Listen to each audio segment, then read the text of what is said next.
Father, I'm going, run a wild Hulk Hogan. If I like it's a moment, I'll make sure it's an explosion. Cause lately I've been seeing stars, trying to kick out on this joke cord. But it's no holds barred, middle fingers like I'm Stone Cold.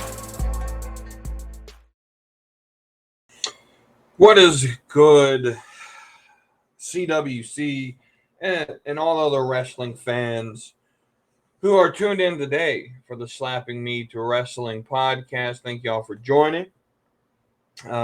As always, I'm We Too Deep 413. You can find me there on TikTok, X, and yeah, we can discuss some wrestling there. If that's what y'all want to do. I don't make a lot of content on social media anymore. Partially because of what we're going to be talking about in our main thing segment. There's that. Just some sort of announcements, housekeeping to always sort of keep up, at the beginning of this, keep you guys in the loop. Excuse me. Starting next week, we will start the Slapping Meat Wrestling podcast, Best Men's Wrestlers. And this is a 64-person bracket. We'll do 4 matchups a show to vote on. You guys will have about a week to vote in the Discord. That's a sort of Discord exclusive, so go and join the Discord. We'd love to have you there. And then the other thing is we're getting close to the end of the year. And so it's time for me to sort of start thinking about the Slapping Me Wrestling Podcast Awards. Who do I give best match to? Stuff like that, right? And so I'm going to start putting together the different categories, and the month of December, that will be released. So just look forward to that as we're closing out September. We got about 2 months left of actual wrestling this year, at least on the WWE side. Pay-per-views, premier live events end. I don't think there's anything in December for most companies. And so categories, what I'm looking for, maybe even potential candidates will be released around the December, and then the last episode of the year to close out what we would call season 2. The last episode will be the week of Christmas. Of course, I think it's like the 27th is the Wednesday. It's the last episode. We will give out the awards. My best, obviously match of the year is going to be on there, stuff like that, right? So just look forward to that. If you have suggestions on topics or, right, just let me know. And so, yeah, that's all basically the housekeeping goes down into. So we'll really talk about.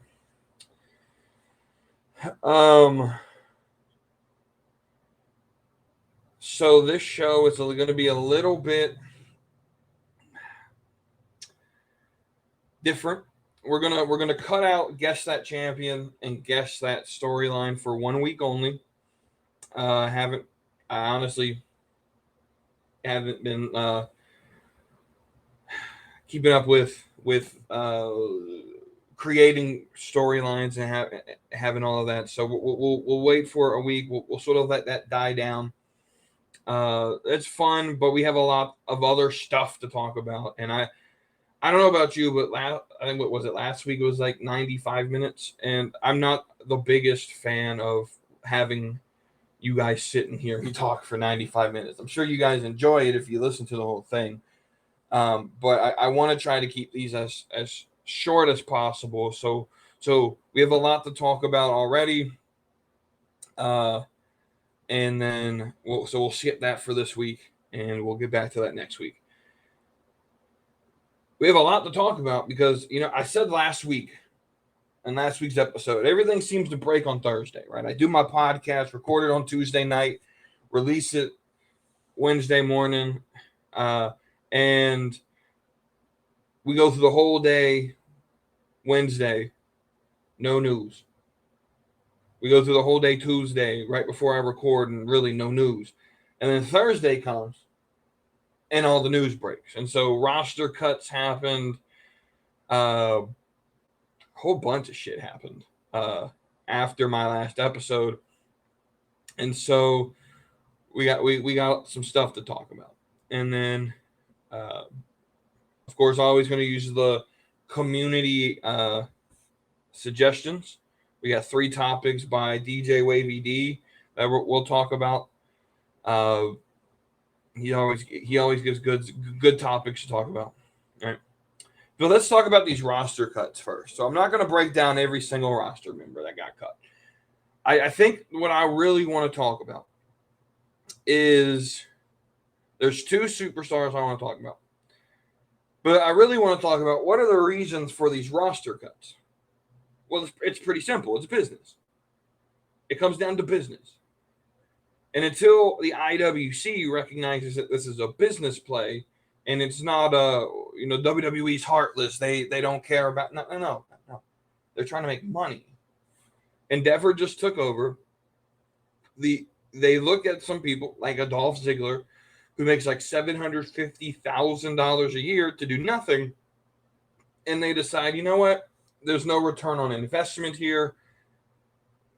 We're gonna let him go, right? And so it's a business play, and mergers lead to people getting fired all the time. The problem I think I have with the IWC is these people act like WWE's doing them like a disservice, that they're never going to wrestle again. People tend to forget that these non-compete clauses WWE gives them, the 30-day if you're an NXT star, a 90-day if you're a main roster star, you get paid during those times. You get paid during them.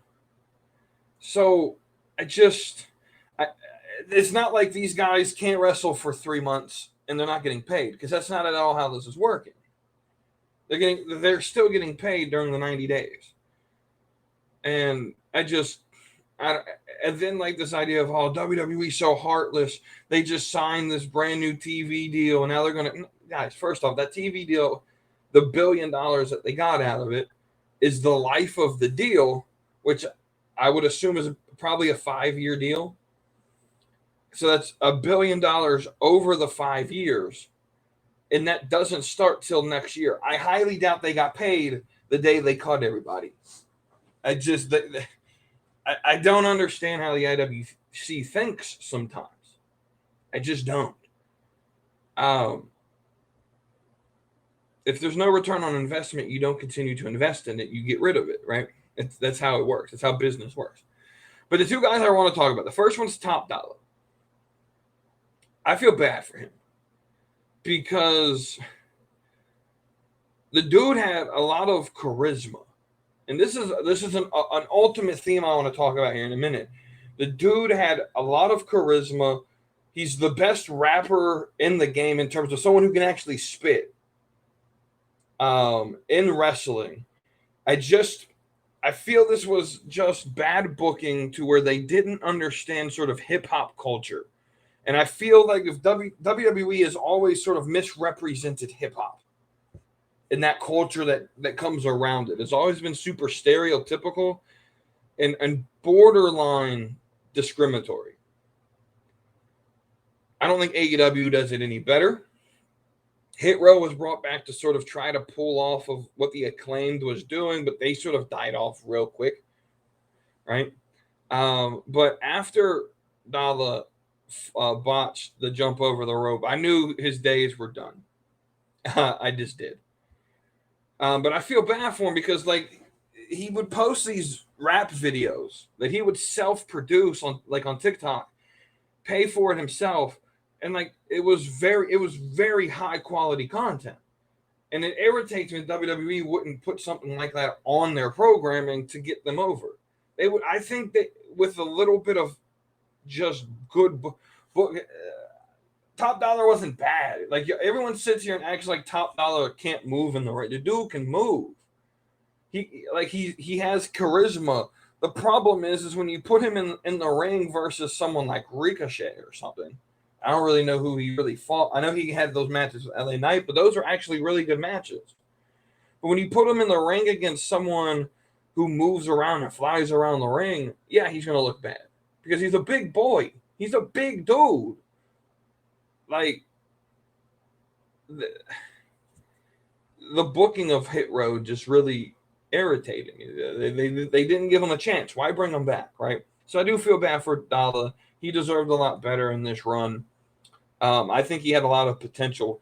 And I think it all just comes down to the sort of lack of understanding within WWE of hip-hop culture and how you could have used them a lot better. I think the fans as a whole, I think there are parts of the fan base that understand hip-hop culture. But I think the fans as a whole don't understand it. I can prove this because there's a new team in NXT, Bronco Nima and Lucian. I forgot the other dude's last name. They're going to be called OTM or Out the Mud. They just got trademarked. As soon as I read the trademark, I knew exactly who that trademark, that tag team was going to. More than going to guarantee you that's what it is. And someone commented, it was like, Out the Mud, what is this? And someone responded back and was like, oh, you don't have to worry about it. It's black people slang.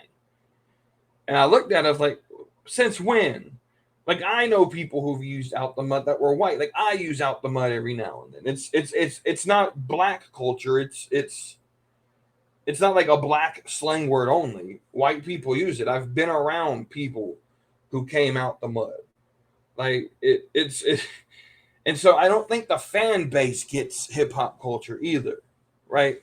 In the same way that I don't think the wrestling fan base understands like country music, right? Because most of the fan base, most of the fan base are are a certain demographic where most of them listen to like the punk rock, heavy metal stuff. Now there are fans like hip hop fucks with WWE. That's why you have Uzi doing Nakamura. That's why you have Ric Flair Drip being a song. That's why you have a lot of references to wrestling in rap music. I don't know any other genre that references wrestling that much. And I just feel like if WWE could do a gimmick that wasn't discriminatory, wasn't super stereotypical or borderline being racist, and understood the hip hop culture, that superstar or that team would fucking go to the moon. People would buy into that. I thoroughly agree with. I thoroughly believe that. I thoroughly believe that. Like, there is a section of the fan base that is dying for some sort of representation in the hip hop genre, not just these corny raps like Max Caster does. Max Caster isn't hip hop. He just comes out and he raps and he says some funny shit and people pop to it. But that's not hip hop culture. Right. And I don't think that WWE or wrestling in general has respected that culture. Not saying that was what Dalla's gimmick was, but it could have been. Why didn't we have these rap vignettes where he put on like actual diss tracks on all of his opponents that he self-produced? Why were these not being produced by WWE, put on SmackDown? Makes no sense to me, right? And the second guy I want to talk about is Rick Boogs. I don't care that he got released, but he claims that Vince McMahon being removed from power ruined his career. And I kind of have to agree with him. This is a man who I thoroughly believe Vince McMahon would have pushed to the moon because he had that charisma. So this leads me to the question. Ultimately, Triple H is a very bad judge of who is a good talent, in my opinion. He likes his indie darlings. He likes the people with as little charisma as possible who can't, but they can cut moves, right? They can do moves. They can run the ropes, right? Triple H loves that shit. He eats that shit up. But Rick Boogs was fun, entertaining. He had charisma, as did Top Dollar. Y'all may not like Top Dollar, but y'all gotta get up. There's still no one hotter than Top Dollar. I thoroughly have to come with this that we're more than a year into Triple H having some sort of major control over creative, and I have to say Triple H's booking has not been good. His short-term booking's good. If he has like 3 weeks between pay-per-views, he's good because it's real quick. But his long-term booking, like when you have to go like 5 to 9 weeks between shows, between premier live events, you're gonna have some pretty bad wrestling. Like that build, like I'm already dreading after Survivor Series going through Royal Rumble, which is going to be about 9 weeks of hell, and it's going to be bad because he doesn't know how to long-term story. Right, because and I've been saying this since he took over. If you've watched Black and Gold NXT when Triple H was in control, his weekly show for NXT was pretty unwatchable to me. But the takeover events, fantastic. But the 3 months, 4 months in between them were just dead. Nothing happened. But he could put on very good produced product when it comes to the premier live event, and I see that again, especially through something like Raw. Raw is entirely impossible for me to watch now. But yeah, I have to say Vince McMahon's booking overall is more of my style. The charismatic guy who can cut promos. I don't care about the in-ring work, right? So the question is Vince better than Triple H, or is Triple H better than Vince? I want to know what you guys got to say. So news broke today, Tuesday, as I'm recording this, that Jade Cargill officially, as announced by ESPN and WWE, has signed with the WWE. So this brings to question who's going to be the next to leave AEW. You got Cody Rhodes first. People tend to forget about Brian Pillman because he hasn't showed up, but I'm pretty sure that has happened. And then you have Jade. Pillman's not a big loss, but you have Cody, you have Jade. Who's the next big guy to leave? Who's the next one to leave?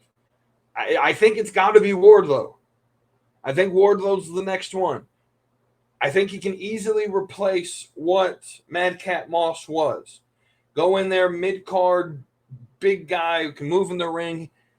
I think he's better than Moss. So, yeah, Wardlow, I think you bring him in. It could be Ricky Starks, right? And then the most obvious would, obviously, MJF. But I'm telling y'all, Endeavor's going to spend money. Right? Endeavor's going to spend money. Jade is, right? I'm just thinking of these matches, right? I'm thinking of these matches that Jade Cargill can be in, where you'll have Jade and Bianca. That's the ultimate dream match, is Jade and Bianca. Just two powerful, strong, independent. And I hate to bring this up, but like this is representation. This is what two strong, independent black women. Right? This is something. This is to what. And I don't like to make this because I don't think it should be racial. But representation matters. So Rhea and Charlotte last year, right? I believe we have that potential to have that level of representation with Jade and Bianca. Representation matters, whether you agree or not, right? And so I think there's an impact for young black women out there who can see Jade and Bianca just put on a banger. And that's going to, right, that's going to have an impact on young black girls. If that, make that the WrestleMania match. That's the biggest match you can make right now. But then I'm thinking Jade versus Rhea Ripley. That's still probably my least favorite matchup. I don't know if I really want to see that. But Jade versus Charlotte. Jade versus Raquel. Um, there's just so many potential matches that could be bangers. And everyone talks about, oh, Jade, the AEW excuse now is, oh, well, Jade's bad in the ring. No, she's not. No, she's not. Y'all were cheering for her when you had her. Right? No, she's not that bad in the ring, man. I don't know, like, watching her matches, if you produce them correctly and you do them well enough, you can do a match that doesn't have to be a lot of different, like, high spots that would, right? You have to be able to work with what you got. Does she need some training? Absolutely. I think a run in NXT would benefit her. And so that's where I would start her. Have Becky beat Tiffany Stratton and No Mercy this weekend. Next Tuesday, have Jade Cargill come out and answer the open challenge. Or hell, next Monday, Becky Lynch on Raw issues open challenge for the NXT Women's Championship. And Jade Cargill answers this open challenge and beats Becky Lynch on Monday Night Raw. It becomes NXT Women's Champion in a similar way that they're using her with Dominic. Like, you could become I don't think she needs to start on the main roster, but let her have like a 2-3 month run with this NXT Women's Championship and just build up her confidence, because I think that's what she needs. She has a performance in it. We know why her wrestling was bad. You know why she looked so green? Because Tony Khan didn't have a performance center for her to train in and get comfortable in. She didn't work the indies. She didn't have to. So, I mean, she worked, 60 matches for you guys? That's all she's had. Right? It's different when someone like Britt Baker, who runs the indies, or, these girls that you bring in that work the indie scene, and they get, 60 to 100 matches a year outside of AEW. Jade Cargill wasn't going to do that. She's too big of a star. She's too big of a name, right? And so, I think give her the NXT Women's title, let her run for 2 to 3 months and NXT, and then move her up to the main roster, and then we can get her in Royal Rumble. I think it's very easy to have her in the Royal Rumble, and dominate, potentially win it, and go on and go to WrestleMania in a big match, whether it's Charlotte, whether it's Bianca, whether it's Rhea. I mean, I'm down with it. Next big news that was announced in the last week is WWE's doing Elimination Chamber live from Perth, Australia. It's going to be like a 3 a.m. start time Eastern time. So actually, I think it's like 6. I think it's 6 a.m. Eastern time start. That's going to be the most watch later that day premiere live event ever. But it's going to be a very good event. I already know it's going to be very well received.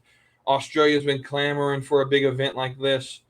And so here's the rumors, though, is that The Rock is going to be on the card. That Endeavor, now that they're in charge, wants their first WrestleMania of them as owners to be like a big event. And so look at what you could potentially have at this WrestleMania. You can have Rock, you can have Cena, you'll have Roman, potentially Brock Lesnar, Cody Rhodes. You know who else would make it a big name? CM Punk. That would make a big splash if he debuted at WrestleMania. Right? That would make a big splash in the industry. I think it's going to be a big event this year, WrestleMania in Philly. I think it's going to be a very, very, very big event. Right? And so we'll move forward. A newer segment. I don't know if I've done this before, but we're going to do some fantasy booking here. The situation is Endeavor called me in Dream World, and my imagination, they called me and said, hey, we're going to put you as head booker. We're tired of what Paul's doing. You get to come in, and in doing so, we vacated all the titles. You get to tell us who you want to be champions. Who would I make as champions? So we're going to reset all of WWE's, and this is Raw and SmackDown only. So that's the World Heavyweight Championship, the Intercontinental, the Women's World, the Tag Team, Undisputed, Universal, the WWE Women's, and then the United States. So first move, we're splitting the tag division. So there's 4 belts a show. All right, so let's go to Raw. Raw Tag Team Champions, Street Profits. We'll move the roster around. We'll set, but Street Profits is Raw Tag Team Champions. Women's World Champion. I miss Bianca Belair's champion. I think it's time for her to have the belt again. I miss her as champion. I think it's time for her to get back into this picture. I'm a little bit over Judgment Day and Rhea Ripley, I'm going to be completely honest, but I predicted this would happen. The more that they expose Judgment Day to the crowd, the easier it is for people that will wish that they wouldn't be there. Now, I don't know if I'm the only one. I love Rhea Ripley. I love Dom.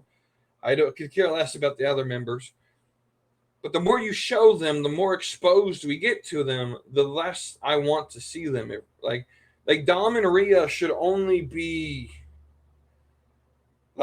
they should be on the show, but they don't have to be on every show. Like when you do 3 shows a week where we have Dominic Mysterio, it becomes too much, right? So Rhea's got to drop the belt, and I think Bianca's the perfect person to put it back on, right? Intercontinental Champion, you have to give it to Jey Uso. He's main event Jey Uso. You have to give him this run to see if he can potentially be World Heavyweight Champion. But Jey Uso is going to be our Intercontinental Champion. And then our World Heavyweight Champion is going to be Gunther. He's been the best wrestler in WWE, if not the world, over the last 365 days, in my opinion. Gunther is highly reliable. I think he's a star in the making, and he gets rewarded for what he did with the IC title as World Heavyweight Champion. We'll move to SmackDown. Roman's going to still be undisputed champion.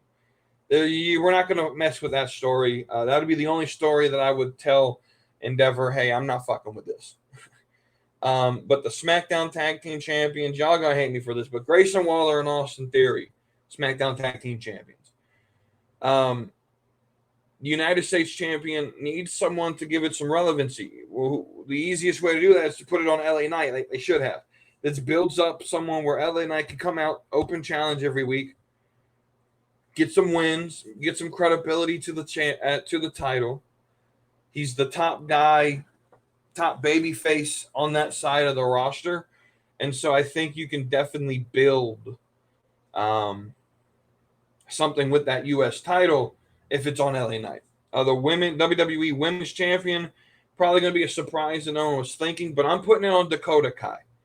I'm so irritated that every time she gets on a roster somewhere and she gets going, 2 things happen. First thing, she gets put in a group, whether it's with Tegan Knox, whether it's with Raquel, whether it's in Damage Control, she gets going, and since she gets stuck in a group, and then then she gets hurt. That's her career. She gets going, she gets put in a group, she gets hurt. That's her career. But Dakota Kai is one of my favorites. She's very good in the ring. I think she's good on the mic. She's attractive. She hits there's 4 points I look for in a women's wrestler. Can you talk? Can you wrestle? Are you attractive? And are you marketable? I think Dakota Kai is marketable. I really think she is. I'd put it on Dakota Kai tomorrow if I could. So there we go. We reset the champions. Let me know what you guys would do with the championships. If you had the authority to change, who would you make the champions? All right, let's get to these community questions that Wavy D gave us. The first 2 are pretty simple. to talk about. The third one is going to take a while. It's a really good question. And then we'll get to our main thing, and then we'll get up out of here. First one he asks is Dolph Ziggler AEW World Champion material? And if so, will the Elite let him be champions? Well, let's answer part B. Yes, the Elite will let him be champion. His brother has been in the Being the Elite YouTube series before. I'm pretty sure Dolph has been on their YouTube channel before. They're friends. I'm 100% certain they'll be fine with him being champion. The question we have to ask ourselves is Dolph Ziggler, he's 42, 43 years old, does he want to continue to be champion? Or be a wrestler? Or is he going to transition to solely doing comedy, which I think is what he should do. 20 years wrestling is insane. He did over close to 1,600 matches in WWE. So I don't think he necessarily should go into AEW and continue to wrestle. If anything, maybe like part-time schedule with his brother. I think that'll work. But I don't think he necessarily has to be world champion, but he definitely has that potential to become world champion if that's something they want it to do. Second topic, are WWE entrance themes back on the rise? Some of the NXT guys have fire tunes. Also, the Usos have good songs. So first off, I agree. I think the NXT songs are good. Uso songs are pretty good as well. I think they're a little lazy, but they're good songs. So the question is, are they on the rise? Now, I think they are. I think the difference is that Def Rebel, who is WWE sort of like, it's owned by WWE, so they're not outsourcing CFOs. I just wasn't with it. They did a lot of like EDM style tracks, and I just wasn't with it. I do think the entrance themes are on the rise. However, I will preface this by saying I don't really pay attention to the entrance music itself. Like, for example, like Stone Cold, right? What do we look for in Stone Cold's song, right? The glass break. That's all I care. Like, when you hear the glass break, right? But if you actually listen to the actual song, I don't think it's all that good. Undertaker's actual song, outside of the gong, which gets the reaction, the song isn't necessarily anything special. Same with The Rock, right? And so I'm not the biggest fan of critiquing entrance music. The only thing I really look for when it comes to entrance is, does it present them the way, like, so some people have a character where the music doesn't represent the character. And that's what I look for. Does it present you as someone credible? And does it fit your gimmick? That's all I care about. So I think they are on the rise. I think, being able to produce it in-house again without really having to outsource it to a third party like CFOs is a good thing for them. I don't know if we'll ever get to Jim Johnston levels of quality fire entrance tracks, but I definitely think they're getting back up there in terms of quality. Topic 3 is the tough one. Here's the situation he's put me in. Again, I'm fantasy booking a little bit. With John Cena currently tied with Ric Flair in 16 world titles.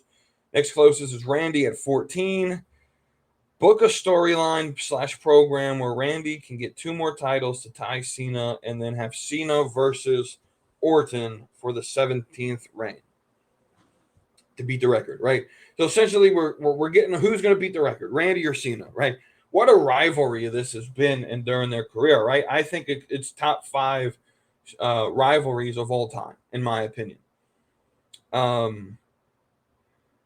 So I think the easy part is getting Orton to 16 title reigns. What's going to be difficult though is Cena, once that Rider Strike's done, I don't know when he comes back. Right? So time is not on our side here. However, we're going to make some assumptions. We're going to assume the Rider Strike is nowhere close to being over. And we're going to assume no one gets hurt. And with that, with Randy's situation, is his injury situation is he just had, I think, another fusion surgery a couple months ago. And that's what he's sort of recovering from. And just a whole bunch of stuff going on with Randy, his age, his health. So we do got to do this quickly. I don't think this can't take like 5 years. This has to be like a year max. So I would start this at Royal Rumble 2024. Randy Orton returns at the Rumble and wins the Royal Rumble. Goes to again, his opponent doesn't matter. He wins at WrestleMania. There's world title 15. He becomes world heavyweight champion, defeating whether it's Priest, Nakamura, Rollins, doesn't really necessarily matter who it is, right? There's title 50. He holds that till the first Saudi show, which it was Clash of the Champions last year. Whatever, maybe they keep that name if not, but he drops it at Saudi then. He then disappears for a month or so. Gets put in the Money in the Bank match.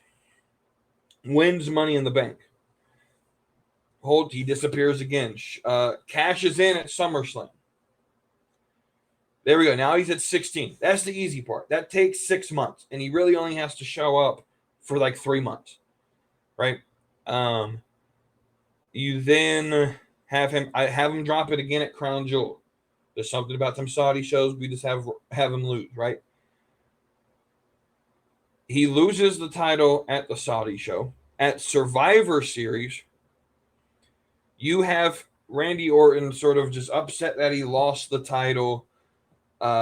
He's a 16-time champion, so now he's like sensing this record, and he goes back into 09 Legend Killer, and Ric Flair's there, and he goes to Rick, and he says, I'm about to, basically cuts a promo on Rick and says, I'm going to beat your record. And in doing so, attacks Ric Flair, punts Ric Flair, puts him in the hospital, right? I mean, I'm talking like 09 Legend Killer Randy Orton. Like savage Randy Orton, right? That's at Survivor Series of next year, right? So we're talking a year from now, right? December has nothing going on. We get to Royal Rumble and we get to Royal Rumble 2025. So now we're a year later from when we started this thing. We get to Royal Rumble 2025. Whoever champion is at the time is in a match. They finish. They go backstage. Randy Orton attacks the champion. He puts him in the hospital. Then doesn't matter who it is. Title gets vacated. That's the hardest part is how do you vacate this title right? And then how do we introduce Cena into this? Cena can come back and the story could just be he wants to be the one to break the record. He feels threatened by Randy. Now the question is how do you put them together? Well, this is easy. Elimination Chamber announced that for the first time ever, there's going to be 3 Elimination Chamber matches. One, of course, for the women, and then we're going to do 2 men's Elimination Chamber matches. And I think it's for the first time ever. I actually don't know. But the winner of each of the men's Elimination Chamber match will be headlining WrestleMania for the now vacant championship. And obviously you have Cena and Orton win those. And then the month storyline is just right. Now, the question is when you get to WrestleMania 41 in Minnesota, who do you have win the title? Because I would add a stipulation. Loser has to retire. Loser cannot wrestle anymore. It would be easy to put it on Randy and tell Cena to sort of go back to Hollywood and go do your thing. But I don't know if the company would do that. But I think it's time for Randy to retire. I really do. I mean, he's going to be going on pretty close to 25, 30 years of wrestling at this point. I don't remember when he debuted, but we're talking probably close to about 25 years at this point of him wrestling, right? So I'd have Randy lose. I'd have Cena break the record, and I'd have Randy lose. First off, this would be a no no rules match, right? Falls count anywhere, right? You got legend killer Randy Orton trying to kill John Cena, but then Ric Flair attacks him. And Ric Flair attacks Orton, helps Cena win the title, and basically says, if anyone's going to break my record, it's going to be someone I respect and who has earned it, and not someone who has only used, right. And I would sort of use this Mania match to sort of highlight the entire rivalry. Like I said, it's been probably a top 5 rivalry of all time. But I would bring back people in Randy Orton's career that he used, and paint the picture that he's just sort of a narcissist to whatever any way possible to win. And so have Cody Rhodes attack him because of legacy. And I would say bring DiBiase back, but dude's in jail, so we can't do that. Ric Flair, Batista with Evolution, have Triple H come out and attack Orton. Just throw the gauntlet at Orton, because he's getting paid back for everyone that he's stepped on and used in his career. And none of this was Cena's idea. It's just it's Ric Flair's idea, right? And if Flair's going to lose the record, I want Flair involved in some way if he's going to lose the record, right? So that's how I would do it. It's just over a year-long story. Orton only really has to be used maybe 4 or 5 times in the program, and I think it's pretty simple, right? To do that, sometimes you just got to keep things simple. But I want to know. I'm going to ask the same question to you guys. How would you book Randy or Cena getting to 17? How would you do that? All right. So we're going to get to this last topic. Dear IWC, there comes a time where every now and then I have to speak to the marks online, the hardcore fans. So the first thing I want to talk to y'all about is this idea of or is what happened to Jon Moxley last Wednesday night, where he got dropped on his head and left concussed twice, and the irresponsibility of that referee, Rick Knox, right? Now, you can sit here and try to justify it 40 ways till Tuesday. To you're blue in the face, you could try to justify it. I'm not going to listen to it. That should not have happened. That's completely irresponsible to do what happened. It's in the match. It's not going to end anything. If he got concussed 10 seconds into the match, in the match for his safety, come on, dude. Like, it's not that hard. Do your job. But this idea that we need to accept injuries because the wrestlers assume this assumption of risk, that's idiotic. That's stupid. But the bigger thing I want to talk about is something that has sort of come out of this. Is anytime AEW gets critiqued, their fanboys in the media go crazy, and they send out like this bot army. I don't want to say they're bots. I think they're actual people. But they send out this army of people, and anyone who critiques AEW gets like flagged on a list, and the potential like doxing. Like there were pages that got doxed where they received emails with like, we know, here's a picture of your wife, here's a picture of your kids, here's the address of your kid's school, like creepy ass shit. Like, y'all ain't gotta do this. This is fucking wrestling. We ain't got time. Like y'all can like get out of mama's basement for a minute. Over wrestling because I don't like your show, you're gonna, because someone critiques your product or your show, you're going to think it's okay to dox them. And Tony Khan likes to speak out about everything else, but he never speaks out against his fans potentially causing a harm to people. It's insane. And it's not needed. But the other thing that y'all like to do is y'all like to start rumors that have absolutely no credibility behind it. So there's a rumor going out now that Triple H and Stephanie McMahon have separated and they're looking for divorce. If it's true or not, why do we care?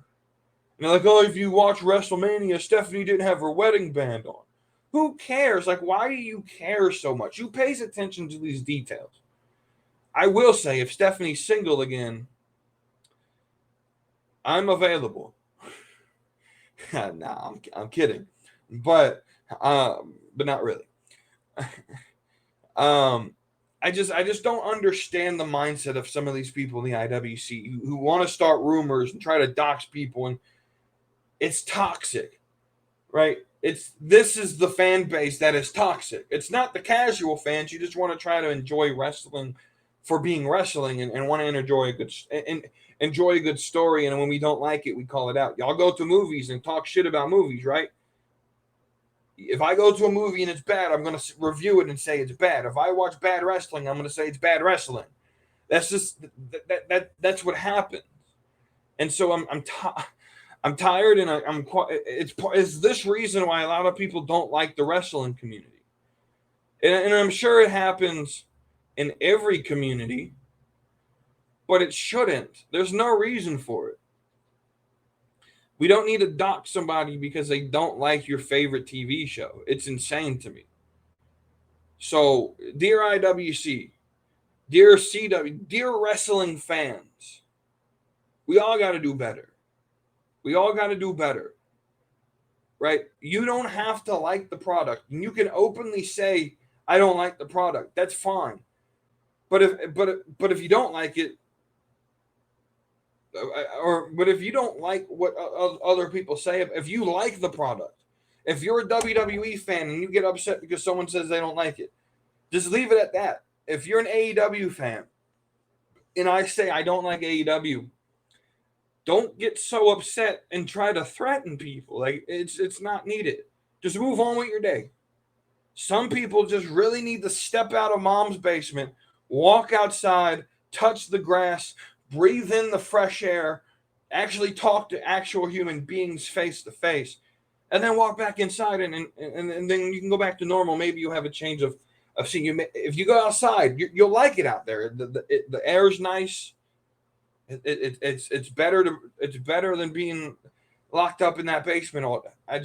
I make these jokes just as jokes, but like part of me is being serious. Like, some of these people just have nothing else to do in their life but to watch wrestling and try to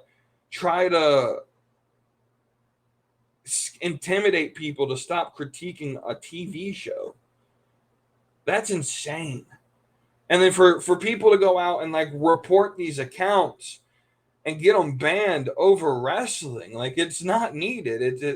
It's toxic. That's the toxicity in the business, in the industry, in the fan base that no one wants to talk about. That's what's toxic. I'm not toxic. People who critique the product aren't toxic. The toxicity is the people who see the critiques and then get upset because I'm talking bad about your show and try to get me reported. Like, it's just not needed. It's just not needed. So everyone who's listening, let me know what y'all think. Leave your comments, follow, all that fun jazz. And of course, join the Discord, and let me know what y'all think about this episode. Until then, I will see you next week. Brother, I'm going run a wild Hulk Hogan. If all I get's a moment, I'll make sure it's an explosion. 'Cause lately I've been seeing stars, trying to kick out of this chokehold. But it's no holds barred.